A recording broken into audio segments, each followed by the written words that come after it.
नमस्ते, आदाब, सत श्री अकाल मेरे प्यारे प्यारे सोलमेट। आज का टॉपिक है किसी ने आपको चीट किया, मतलब धोखा। ठीक है। अब ये जो धोखा है, ये पेन आपके अंदर भर गया है। ठीक है। हो सकता है आपकी एनर्जी ने आपको हर्ट किया हो, या हो सकता है दूसरी एनर्जी ने आपको हर्ट किया हो।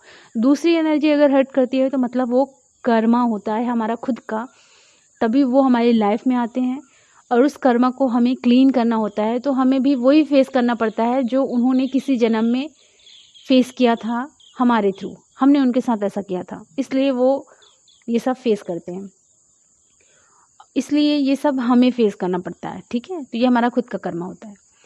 और अगर हमारी एनर्जी ने चीट किया है तो यहाँ हमें ये भी सीखना होगा कि हम खुद को चूज़ नहीं कर रहे हैं, हम दूसरों को चूज़ कर रहे हैं। अपनी एनर्जी के पीछे भाग रहे हैं या किसी और के पीछे भाग रहे हैं, मतलब हम अपने आप को चूज़ नहीं कर रहे हैं।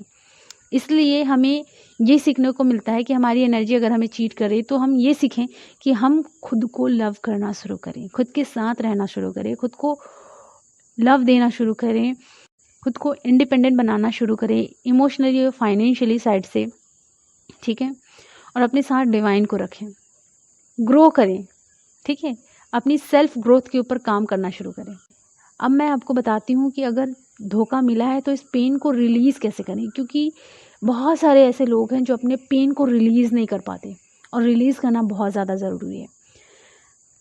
धोखा मिला है, आपने बहुत सारे इमोशनल सॉन्ग सुने होंगे, बहुत ज़्यादा इमोशनल सॉन्ग, तो उसे लगाइए। ठीक है। उसे लगाने के बाद जितना रोना है रोइए, सुने और रोते जाइए, रोते जाइए। वो रोना ज़रूरी है क्योंकि पेन अंदर से बाहर निकलेगा, और जब आप रोएंगे तो उस आंसुओं के थ्रू ही वो पेन निकलेगा। तो जितना रोना है रोइए। एक दिन रो लिया, उस गाने को सुनकर पेन रिलीज़ हो गया, दूसरे गाने को सुने, जितना पेन है और रिलीज़ करें, अंदर से निकालें उस धोखे को, उस चीट को अंदर से एकदम रिलीज़ करें। वो गाने ही आपको ना आपके अंदर के पेन को रिलीज़ करने में बहुत ही ज़्यादा हेल्प करेंगे, वो इमोशनल सॉन्ग्स। एक दिन रो लिया, 2 दिन रो लिया, 3 दिन रो लिया, 4 दिन रो लिया, 5वें दिन रो लिया, बहुत भयंकर तरीके से वो रिलीज़ हो जाएगा। वो पेन आंसुओं के थ्रू वो गंदगी निकल जाएगी, वो पेन रिलीज़ हो जाएगा। अब क्या होगा कि अगर आप 6वें दिन भी सुन रहे हो, तब भी रोना आ रहा है, कोई बात नहीं, जितना रोना है रो लीजिए। आपको ना उस पेन को लेकर अपने सबकॉन्शियस माइंड में कोई विचार बना के नहीं रखना है, उस पेन को इतना इम्पोर्टेंस नहीं देना है, बल्कि उस पेन को अंदर से रिलीज़ कर देना है। अब देखना कि आप किसी दिन वो सॉन्ग सुन रहे हो, जैसे कि 6वें दिन भी सुन लिया, 7वें दिन भी सुना, तो 7वें दिन अगर आप इमोशनल सॉन्ग सुन रहे हो तो आपको रोना नहीं आएगा। सच बता रही हूँ, बिल्कुल रोना नहीं आएगा, क्योंकि आपने तो 6 दिन इतना ज़्यादा रोकर उस पेन को रिलीज़ कर लिया कि आपको 7वें दिन फ़र्क नहीं पड़ेगा।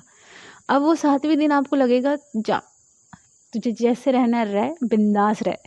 अब मैं अपने ऊपर काम करूँगी, क्योंकि मुझे अपना ख्याल रखना है, मुझे अपने डिवाइन के साथ रहना है। तो आप ऐसे अपने आप के साथ रहना शुरू कर दोगे, तो पेन को इसी तरीके से रिलीज़ कर दो। अगर आपको कभी भी धोखा मिला है ना, तो ये इमोशनल सॉन्ग सुनो और पेन को रिलीज़ करो। और जैसे ही ये पेन रिलीज़ हो जाएगा, आप भयंकर से भयंकर इमोशनल सॉन्ग ही सुनोगे तो आपके अंदर वो पेन नहीं होगा, क्योंकि आपने रिलीज़ कर दिया, आँखों के थ्रू आंसुओं से निकाल दिया। ठीक है। तो उसे अपने सबकॉन्शियस माइंड में मत रखो, उसे रिलीज़ इसी तरीके से करो। ठीक है ना। तो आज का टॉपिक यही था। और हाँ, हर चीज़ में हमें कुछ ना कुछ सीखने को मिलता है, तो सीखते रहिए, आगे बढ़ते रहिए, और प्लीज़ चैनल को सब्सक्राइब कीजिए और अपना ख्याल रखिए।